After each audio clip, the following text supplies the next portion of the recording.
तो ये 2-3 चीज़ें हैं जो हम अपने दिमाग में रखते हैं जब हम डेट का पोर्टफोलियो कंस्ट्रक्ट करते हैं। बहुत ज़्यादा रीबैलेंसिंग मेरे ख्याल से उचित नहीं होगा। किसी ने मेरे करियर की शुरुआत में रूल ऑफ थंब मुझे सिखाया था कि 100 माइनस योर एज। तो उस दौरान मैं कभी-कभी ये लिबर्टी ले लेता हूँ कि मैं ये रूल को ब्रेक कर दूँ और एक कुछ एक्सट्रीम कॉल ले लूँ। क्योंकि अल्टीमेट ऑब्जेक्टिव गोल्ड जैसी एसेट क्लास में जाने का यही है कि ये यदि मेरा 100 रुपये है, मेरा एक्सपोजर बहुत हाई है और मैंने 5 रुपये इन्वेस्ट किया, 10 रुपये इन्वेस्ट किया, तो उसका वो मीनिंगलेस है फिर। उस पर भले ही मैं कितना भी रिटर्न कमा लूँ, वो मीनिंगलेस है। In terms of financial management महिलाएं उतनी आत्मनिर्भर नहीं है जितनी वो हो सकती हैं।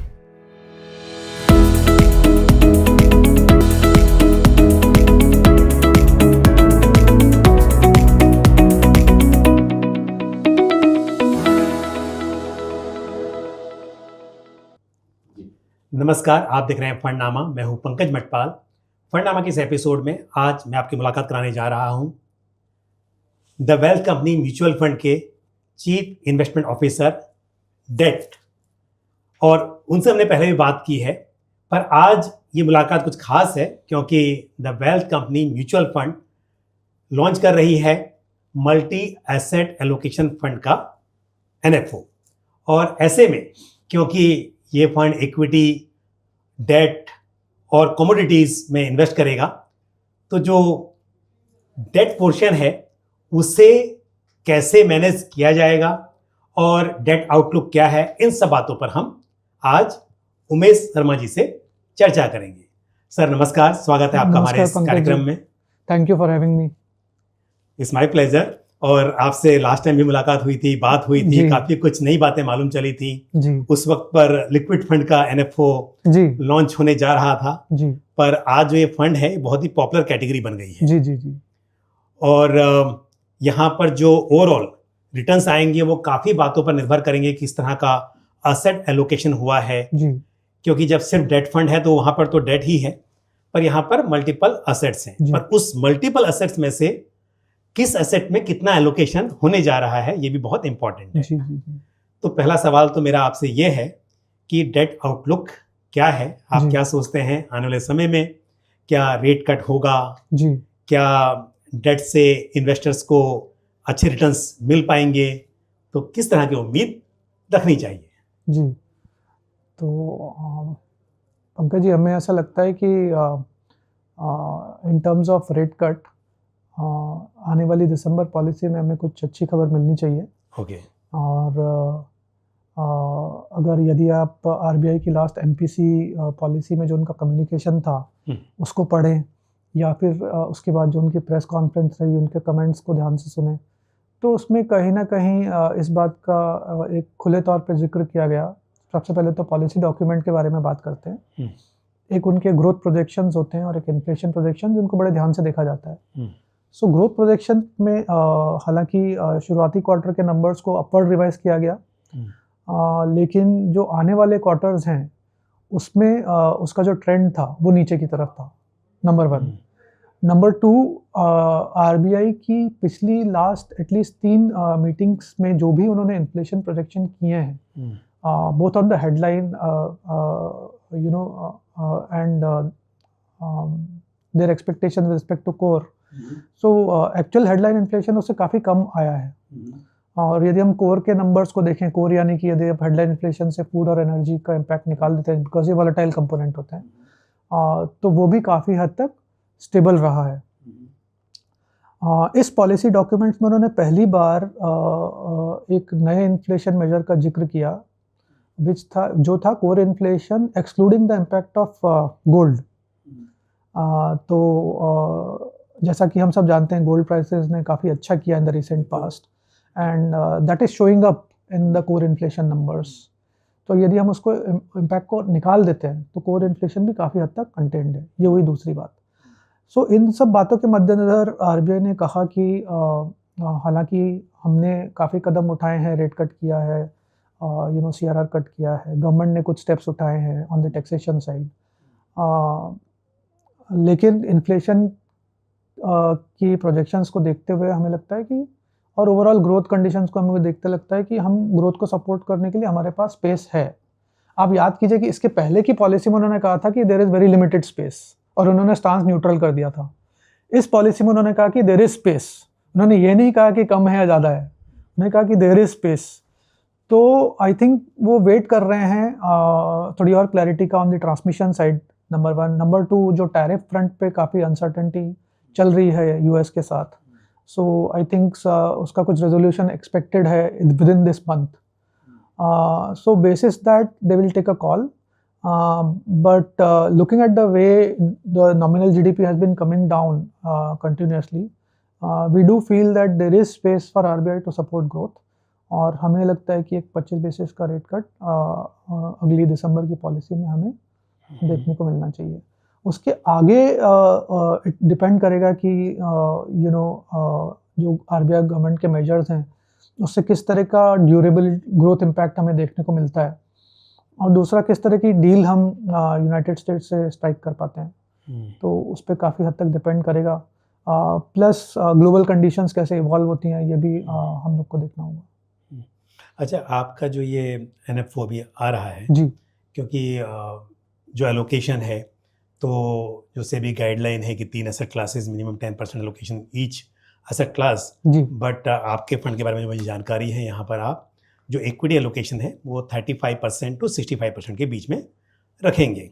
तो यानी कि यहाँ पर जो एलोकेशन है, गोल्ड की बात करें या फिर डेट की बात करें, वहाँ पर स्कोप बढ़ जाता है। जी, बट स्कोप तो है कि ज़्यादा कर सकते हैं, बट इस वक्त पर इक्विटी भी, क्योंकि एक साल से कोई रिटर्न ज़्यादा बने नहीं है, जी, तो आगे उम्मीद लगाई जा रही है कि बेटर होगा।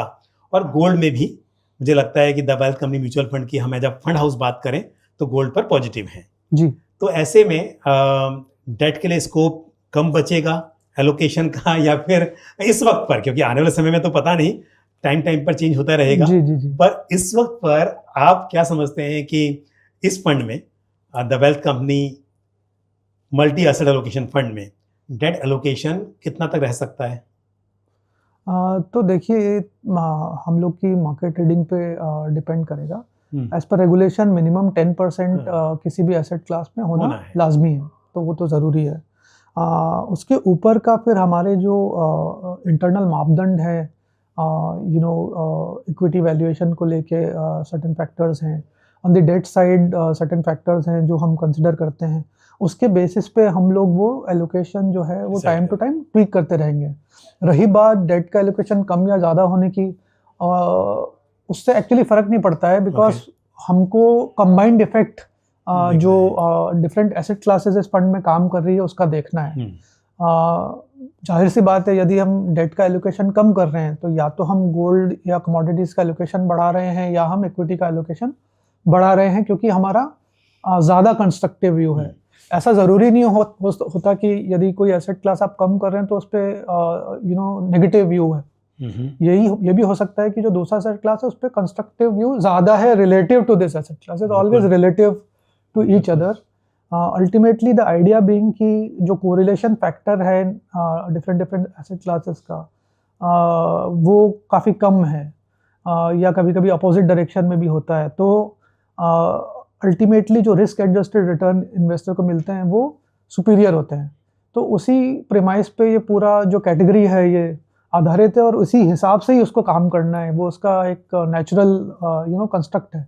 तो इसमें ऐसा कुछ पॉजिटिव या नेगेटिव नहीं है मेरे हिसाब से।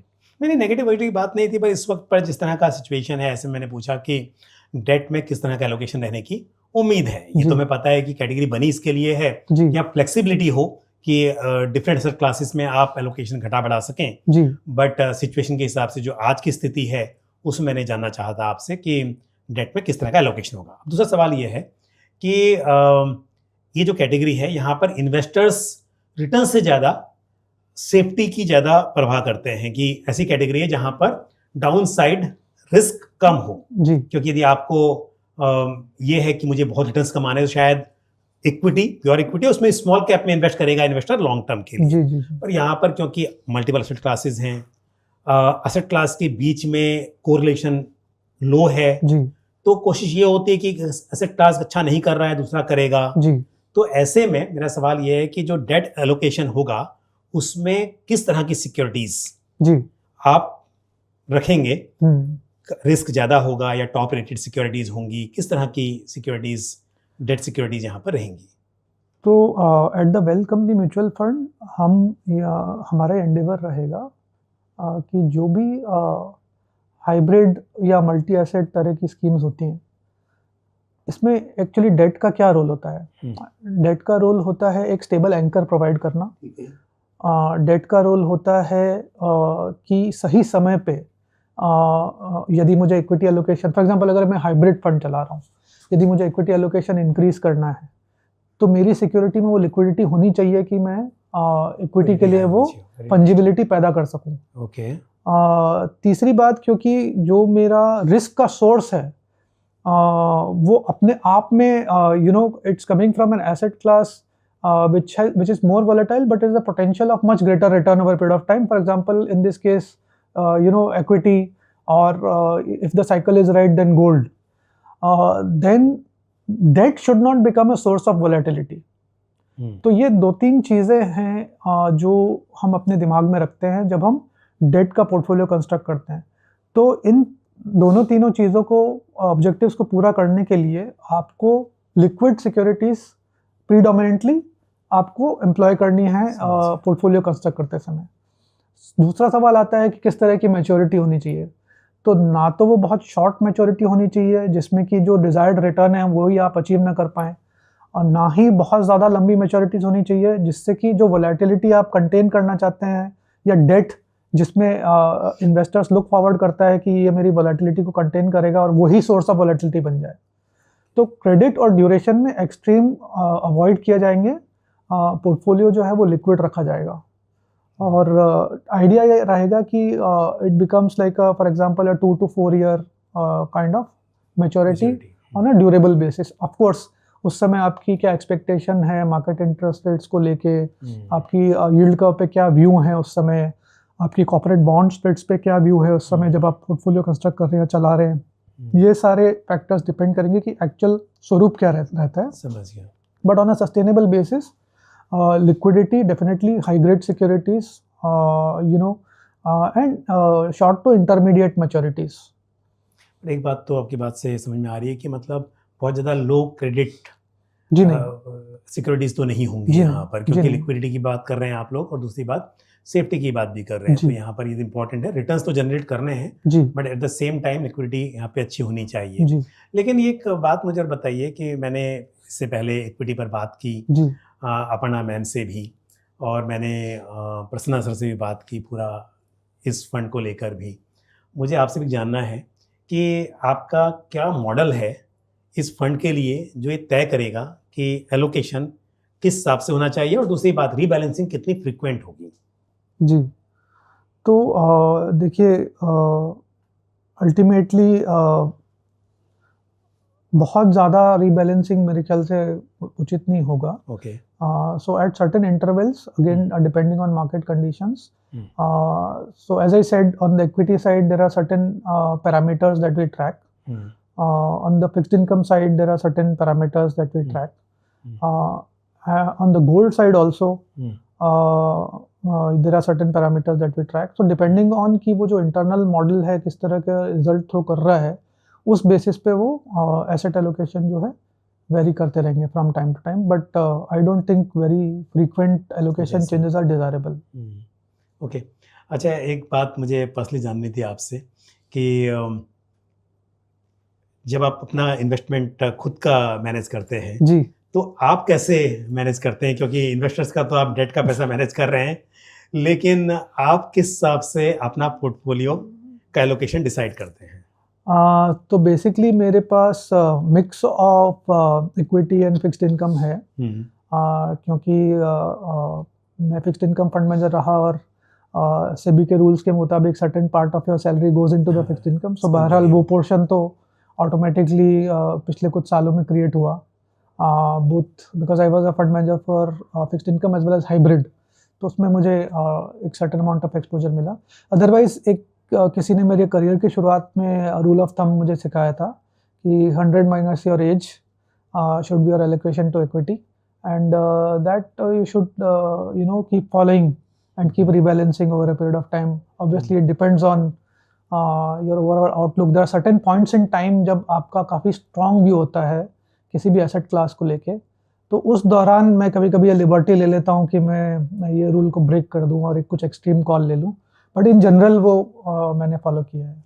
बट आपके पोर्टफोलियो में गोल्ड और सिल्वर के लिए जगह है ना? जी जी बिल्कुल, मेरे तो शुरू से ही इन्वेस्टर्स को एडवाइस रही है। देखिए आज की तारीख में गोल्ड काफ़ी चल चुका है, काफ़ी पॉपुलर बन गया है, फोमो है वगैरह वगैरह, लेकिन गोल्ड को हमेशा लॉन्ग टर्म बेसिस पे एज एन इंश्योरेंस और एज अ हेज देखा गया है। सो हमारा लोगों को शुरू से ये सुझाव रहा कि आप 10 से 15% अपने पोर्टफोलियो का आप गोल्ड में रखिए और over a period of time आप उसको बिल्ड कर सकते हैं। आज गोल्ड काफ़ी चल चुका है, तो ऐसा नहीं मैं कहूँगा किसी को कि वो लमसम इन्वेस्ट कर दे और 15% पे पहुँच जाए, but over a period of time वो एलोकेशन आप बना सकते हैं, क्योंकि अल्टीमेट ऑब्जेक्टिव गोल्ड जैसी एसेट क्लास में जाने का यही है कि ये लो कोरिलेटेड है with other assets and over a period of time it can provide that insurance, that hedge to your portfolio. And in terms of your risk adjusted return, it adds that sort of value to the portfolio. So it should be looked at from that perspective. इसको आप वक्ती तौर पे या आज बहुत अच्छा चल रहा है तो उसमें हमें एक्सपोजर लेना है, उस तरह से आपको नहीं देखना चाहिए। और सिल्वर, क्योंकि गोल्ड से तो सबको प्यार है इंडिया में जी, तो मुझे लगता है हर हाउस होल्ड में थोड़ा बहुत गोल्ड मिल जाता है जी, पोर्टफोलियो में भी गोल्ड दिखाई देता है जी, बट सिल्वर में रिटेल इन्वेस्टर्स ने बहुत ज़्यादा इन्वेस्ट किया नहीं था पहले। अब जब देख रहे हैं कि बहुत रिटर्न्स बन रहे हैं और gold ETF fund of funds पहले से अवेलेबल थे, जबकि सिल्वर ईटीएफ बहुत बाद में आए। जी, जी, जी। तो आपने अपने पोर्टफोलियो में सिल्वर ईटीएफ या सिल्वर को जगह दे दी थी सही समय पर? नहीं नहीं, मेरे पोर्टफोलियो में तो कुछ भी एक्सपोजर नहीं है सिल्वर को। अभी नहीं है, मिस किया? नहीं मिस किया। अच्छा, ये चीज़ें जो आपने कहा ना बहुत ऑनेस्टली आपने कह दिया। आप चाहते तो मतलब ऐसे ही अपने आप को दिखाने के लिए कह सकते थे मुझे तो सब मालूम है, तो मैंने तो 2024 की शुरुआत में सिल्वर ले लिया था। अच्छा, इन्वेस्टमेंट में गलतियां होती हैं इन्वेस्टर्स से, तो फंड मैनेजर से भी होती होंगी कभी कभी। जी जी जी बिल्कुल। और इन्वेस्टर सीखते भी हैं उन गलतियों से। जी। तो एज ए फंड मैनेजर आपने कुछ ऐसी कोई गलती हो गई हो, कितनी जल्दी आपने करेक्ट की थी वो, और क्या उससे सीख मिली थी एज ए फंड मैनेजर? या तो आपने इन्वेस्टमेंट को लेकर बता सकते हैं मुझे, या फिर आप बताइए कि कुछ फंड मैनेजमेंट में कोई याद आता हो आपको। मैं इन्वेस्टमेंट के उसमें बता सकता हूँ। लकीली फंड मैनेजमेंट साइड में कोई ऐसी बहुत बड़ी गलती नहीं की। लेकिन इन्वेस्टमेंट साइड में हमेशा ये होता है कि मैं इसको कैसे सही शब्दों में बताऊँ, वो जरा सोच रहा हूँ। आप चाहते हैं कि आप हमेशा बॉटम कैच करना चाहते हैं एज एन इन्वेस्टर। आप टॉप कॉल करना चाहते हैं एज एन इन्वेस्टर। थ्योरी में बड़ा अच्छा लगता है। अभी मैं कोविड की बात बताता हूँ। कोविड में मार्केट्स क्रैश हो गए थे। फिक्स्ड इनकम में हमारा बड़ा क्लियर व्यू था कि एक बार मार्च का स्ट्रेस आया तो हमने इन्वेस्टर्स के लिए उसमें मेरे प्रायर ऑर्गेनाइजेशन में हमने नोट लिखा कि फिक्स्ड इनकम का जो माहौल है वो बहुत कंस्ट्रक्टिव हमको लग रहा है आगे गोइंग फॉरवर्ड। काफ़ी स्प्रेड्स ब्लो आउट हो चुके बिकॉज FII काफ़ी सेलिंग हुआ था और even in the AAA rated securities liquidity का बहुत इशू हुआ था और काफ़ी स्प्रेड्स ब्लो आउट हो गए थे। Mini 2008 kind of a thing that we saw in March of 2020। और काफ़ी क्लियर व्यू इन्वेस्टर्स को गया था कि ये बहुत ही अच्छा टाइम है, अगर आप फिक्स्ड इनकम में इन्वेस्ट करना चाहते हैं तो you will make decent risk adjusted returns. That is our forecast. On the equity side, मान लीजिए मुझे 100 रुपये इन्वेस्ट करने थे, तो मैंने सोचा कि मैं इसको 3 हिस्सों में डाल के मैं मार्केट में इन्वेस्ट करूँगा। और मार्च ऑफ 2020 में मेरा पहला ट्रांच मैंने इक्विटी में इन्वेस्ट किया। तो उस दौरान काफ़ी लोगों ने रिडीम भी किया, काफ़ी लोग घबरा भी गए थे। तो मेरा जो इतने सालों का था, तो मैंने सोचा ये गोल्डन अपॉर्चुनिटी है। अभी RBI and government both are come in the market to support, यहाँ से ये चेंज होना चाहिए। तो मार्केट को ये क्लैरिटी शायद जून तक भी नहीं आई थी और मार्च के बाद ही अप्रैल से if I remember right the market turned around. तो मैंने जो 33% इन्वेस्ट किया था उसकी सेकेंड ट्रांच मैंने सोचा कि ये तो चल गया market, and I waited. That was the mistake, that was a big mistake, क्योंकि उसके बाद वो दोबारा मुझे मौका नहीं मिला। So that money which I put, तो उसका तो मल्टीपल रिटर्न हो गया। The money which I could not put. So कहने का मतलब ये है कि कई बार हम अच्छी खासी हमारी इन्वेस्टमेंट एक्सपीरियंस होते हुए, नॉलेज होते हुए भी हम जो बायस होता है अपना इंटरनल, हम उसको ओवरकम नहीं कर पाते हैं। तो वो एक जो डिसिप्लिन है, वो होना बहुत ज़रूरी है। I agree with you. तो कहना बड़ा आसान है कि buy when there is blood on the street, greedy होता व्हेन नहीं है। Fearful, fearful when greedy, but उसको करना और रेगुलरली सही समय पे उसको करना, क्योंकि ऐसे मौके रोज रोज नहीं आते। यदि किसी ने 2008 के बाद जो करेक्शन होता है उसका मौका खो दिया, किसी ने 2013-14 टेपर टेंट्रम में मौका खो दिया, किसी ने 2020 का मौका खो दिया, ये सब life changing kind of events हैं। तो ऐसे कुछ इवेंट्स एक इन्वेस्टर की लाइफ में 5 या 6 बार आते हैं, तब आपको सोच समझ के डिसीजन लेना चाहिए। हाँ, मैं ये ज़रूर कहूँगा कि बेनिफिट ऑफ हाइंडसाइट हमेशा होता है, तो उससे हमें बाद में चल के वो चीज़ें आसान लगने लगती है, जबकि उस समय जब इवेंट अनफोल्ड हो रहा होता है तो रिस्क दोनों साइड होते हैं। तो आपको केयरफुली वे करना चाहिए कि किस तरफ जा रहा है, लेकिन हाफ हार्टेड डिसीजंस ना लें। अगर आपने एक साइड में आपने केयरफुली वे करके कुछ डिसीजन लिया है तो उसको पूरा फॉलो करना चाहिए। और एक साइजिंग, जो पोजीशन साइजिंग होती है आपकी ट्रेड की, वो आपके कन्विक्शन को मैच करनी चाहिए। फॉर एग्जांपल, यदि मेरा बहुत ही हाई कन्विक्शन है तो I have to put lot of exposure to that trade to get meaningful return. यदि मेरा 100 रुपये है, मेरा एक्सपोजर बहुत हाई है और मैंने 5 रुपये इन्वेस्ट किया, 10 रुपये इन्वेस्ट किया, तो उसका वो मीनिंगलेस है। फिर उस पर भले ही मैं कितना भी रिटर्न कमा लूँ, वो मीनिंगलेस है। जो आपने कहा, ऐसे ही बात चल रही थी किसी फंड हाउस के CIO से। उन्होंने एक अच्छी बात कही कि हम कई बार ये सोचते हैं कि मैंने अगर 1 लाख रुपए इन्वेस्ट किया और ये नहीं चला सेट क्लास, मेरा लॉस हो जाएगा।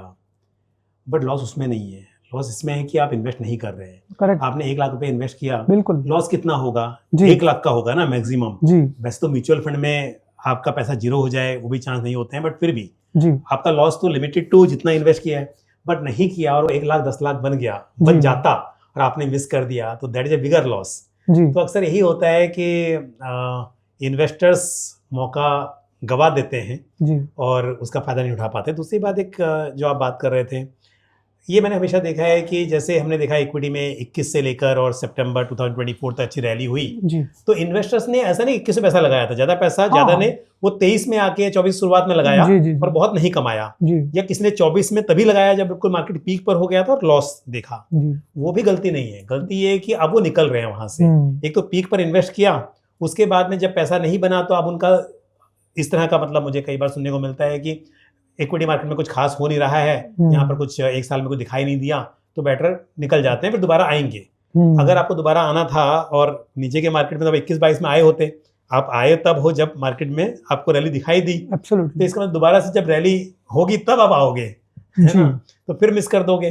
तो या तो इन्वेस्टर सही समय पे एंट्री करे, या फिर अगर एंट्री कहीं भी हो गई है तो इन्वेस्टेड रहे, तभी पैसा बन सकता है। तो हमारे जो बायसेस हैं वही शायद कहीं ना कहीं वेल्थ क्रिएशन की जर्नी में बाधा बन जाते हैं। एब्सोल्युटली। तो सर एक बात और पूछनी थी मुझे, जब अक्सर पूछता हूँ कि फंड मैनेजमेंट जो है ये बहुत ही रेस्पॉन्सिबिलिटी वाला काम है कि दूसरे का पैसा मैनेज कर रहे हैं। जी। तो आप इस स्ट्रेस को बस करने के लिए क्या करते हैं, क्या आपकी एक्टिविटीज़ होती हैं?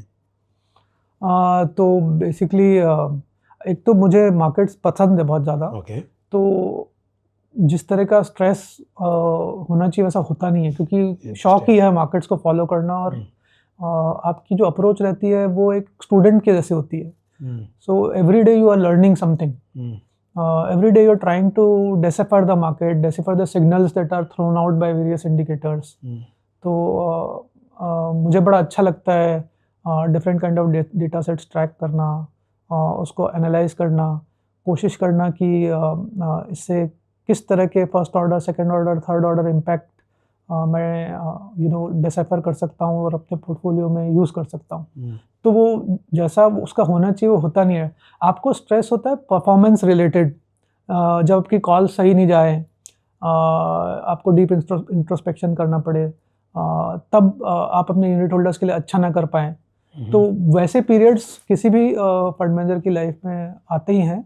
और अब मैं हमेशा ये कहता हूँ कि अब जैसे ग्रेविटी है, ग्रेविटी सब लोग फील करते हैं, राइट। लेकिन हम उसमें ऑपरेट करना के अलावा कोई चॉइस नहीं है हमारे पास, हम उसमें ऑपरेट करते ही हैं। तो ये जो स्ट्रेस आता है ये ग्रेविटी की तरह हो जाता है after certain point in time. तो महसूस तो होता है लेकिन वो उतना इम्पैक्ट नहीं करता। तो किसी भी नॉर्मल पर्सन की तरह मुझे भी OTT देखना पसंद है, स्पोर्ट्स में ऑनगोइंग जो भी टूर्नामेंट्स हो रहे होते हैं मैं सब देख लेता हूँ। चेस खेलना मुझे बहुत अच्छा लगता है, तो chess is a wonderful stress buster for me. Books पढ़ने का मुझे शौक़ है, तो थोड़ा बुक्स पढ़ लेता हूँ। अपनी फैमिली के साथ टाइम स्पेंड करना वीकेंड्स में। अच्छा, एक आखिरी सवाल आपसे, क्योंकि आपने बोला कि स्पोर्ट्स आपको पसंद है। देखा जाता है कि क्रिकेट एक माना जाता था कि जेंटलमैन गेम है। जी जी जी। और सिमिलरली अगर इन्वेस्टमेंट की बात की जाए तो आज भी बहुत सी महिलाएं इन्वेस्टमेंट के लिए अपने मेल पार्टनर्स पर, हस्बैंड बोलो या पिता पर बोलो, काफ़ी हद तक डिपेंडेंट रहती हैं। बिल्कुल। हालांकि एक्सेप्शंस बहुत ज़्यादा है, ऐसी बात नहीं। इंडिया में फाइनेंस मिनिस्टर की बात की जाए या बहुत अच्छी अच्छी जगह पर विमेन हैं, बट लेकिन फिर भी जो मैंने कहा कि इसमें कोई शक नहीं है कि आज भी क्रिकेट की बात हो तो ज़्यादा करके देखने वाले भी और खेलने वाले भी ये माना जाता था। बट अभी हमने देखा कि हमारी विमेन क्रिकेट टीम ने वर्ल्ड कप जीता। तो इससे इन्वेस्टर्स को क्या सीख लेनी चाहिए या कोई सीख मिलती है क्या? क्या इससे ऐसा लगता है कि खेल के प्रति तो रुझान डेफिनेटली मुझे लगता है कि क्रिकेट में और भागीदारी बढ़ेगी महिलाओं की, बट क्या इन्वेस्टमेंट में या investment fund managers, wealth managers यहाँ पर भी मतलब अपना पैसा मैनेज करेंगी तो डेफिनेटली वो ज़्यादा फंड मैनेजर्स, ज़्यादा वेल्थ मैनेजर्स भी बन सकते हैं। तो क्या ऐसा लगता है कि इससे कुछ पॉजिटिव हम इसको समझ सकते हैं? जी हाँ, डेफिनेटली। जिस तरह से हमने ये जीत हासिल की है, एक तो जीत हासिल करना पहली बार, इतने सालों से हम इस कप में पार्टिसिपेट कर रहे हैं और कभी अनफॉर्चुनेटली हमें मौका नहीं मिला कि हम ये जीत पाएँ। तो जीत हासिल करना अपने आप में, this is 1983 moment all over again. So we are very proud and definitely बहुत इंस्पिरेशन मिलेगा इससे। काफ़ी जो यंग गर्ल्स हैं, कॉन्फिडेंस ऑफ कोर्स उसमें इजाफा होगा। और जिस तरह की पारी, जैसे फॉर एग्जांपल जेमिमा रॉड्रिक्स ने सेमीफाइनल में खेली, या इन द फाइनल जिस तरह से आपने अगर हमारी टीम की फील्डिंग का लेवल देखा हो, सो इससे पहले का जो लेवल था और फाइनल में इन्होंने जिस तरह से लिफ्ट किया अपने आप को, इट वाज अनबिलीवेबल। तो कहते हैं ना, come at the hour come at the man, it was come at the hour come at the women. तो वैसा देखने मिला। और आपने जो कहा वो काफ़ी हद तक सही है कि in terms of financial management महिलाएं उतनी आत्मनिर्भर नहीं है जितनी वो हो सकती हैं। अगर वो घर बार चला सकती हैं तो फिर इसमें कोई ऐसी बड़ी बात नहीं कि वो नहीं कर सकें। It's just a matter of applying themselves. और आजकल तो ऑनलाइन इतने रिसोर्सेज अवेलेबल हैं। आप जैसे एडवाइज़र्स मौजूद हैं, आपके चैनल्स मौजूद हैं, पॉडकास्ट मौजूद हैं, काफ़ी सारी इंफॉर्मेशन ऑनलाइन आप गैदर कर सकते हैं। तो डेफिनेटली महिलाओं को ये कोशिश करनी चाहिए और अपने इन्वेस्टमेंट्स जो हैं उनको ये कोशिश करनी चाहिए कि वो खुद ही मैनेज करें। मुझे इसमें कोई शक नहीं लगता कि वो ये ना कर पाएँ। तो हमारे पास तो यहाँ एग्जाम्पल है कि the wealth company mutual fund की फाउंडर जी मधु लुनावत जी एक सक्सेसफुल बिल्कुल एंटरप्रेन्योर हैं। बिल्कुल। तो डेफिनेटली महिलाएं चाहे तो बहुत कुछ कर सकती हैं, चाहे खेल की बात हो या फिर इन्वेस्टमेंट की। सिर्फ जरूरत है कि आगे आने की। यहाँ पे मैं सिर्फ एक चीज़ और ऐड करना चाहूँगा कि जो हमारी स्कूल लेवल की एजुकेशन है, इसमें जो है एक बेसिक फाइनेंस के लिए कुछ कोर्स होना मेरे ख्याल से ज़रूरी है। बहुत इम्पोर्टेंट है, क्योंकि ये जो सारी नॉलेज है, इन्फॉर्मेशन है, ये जब आप कॉलेज लेवल पे आते हैं, इवन कॉलेज लेवल के बाद अगर आप कोई स्पेशलाइज कोर्स करते हैं तो काफ़ी कुछ आपको उस दौरान सीखने को मिलता है।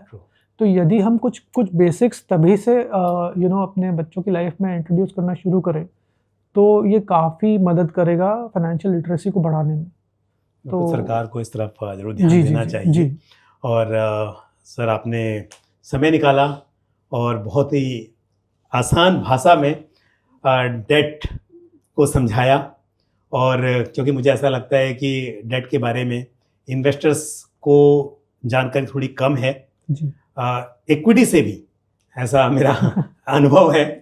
और ये जो फंड है जी। मल्टी एसेट एलोकेशन फंड, मुझे लगता है कि अच्छी कैटेगरी है, क्योंकि यहाँ पर आपको ज़्यादा सोचना नहीं होता है कि कब कहाँ पर ज़्यादा करें एलोकेशन, कहाँ कम करें, वो फंड मैनेजर्स एब्सोल्युटली डिसाइड कर लेते हैं। एब्सोल्युटली और दूसरी बात ये भी, जो पहले भी कह रहा था, कि अगर आपको एलोकेशन समझ में भी आ गया, कोई को बता भी दे, और बार बार आप रीबैलेंस करेंगे, तो टैक्स लायबिलिटी आपके हाथ में आएगी। यहाँ जी। फंड लेवल पर जब रीबैलेंसिंग होती है, उसकी लायबिलिटी आपके हाथ में नहीं आती। जब फाइनली आप यूनिट्स को रिडीम करते हैं, तभी आपको कैपिटल गेन टैक्स के बारे में सोचना होता है। बिल्कुल तो ये बिल्कुल। भी एक एडवांटेज है यहाँ पर। तो एक तो आपको हार्दिक शुभकामनाएं, और इस फंड के लॉन्च के लिए मुझे Thank you, उम्मीद है thank ये you, फंड thank you. बहुत मददगार साबित होगा इन्वेस्टर्स के पोर्टफोलियो में। और आपने आज इस चर्चा में भाग लिया, इसके लिए एक बार फिर से आपका धन्यवाद। थैंक यू पंकज जी, मुझे मौका देने के लिए। Thank you so much. तो आज हमने उमेश शर्मा जी से विस्तार से बात की डेट आउटलुक को लेकर, और मल्टी एसेट एलोकेशन फंड को किस तरह से मैनेज करेंगे, क्या इन्वेस्टर्स को उम्मीद रखनी चाहिए। मुझे उम्मीद है ये जानकारी आपको पसंद आई होगी। आपका कोई भी सवाल या सुझाव हो तो आप कमेंट बॉक्स में पोस्ट कर सकते हैं। आज के लिए बस इतना ही, मुझे दीजिए इजाज़त। अगले एपिसोड में फिर किसी इंपॉर्टेंट टॉपिक के साथ आपसे फिर मुलाकात होगी। धन्यवाद।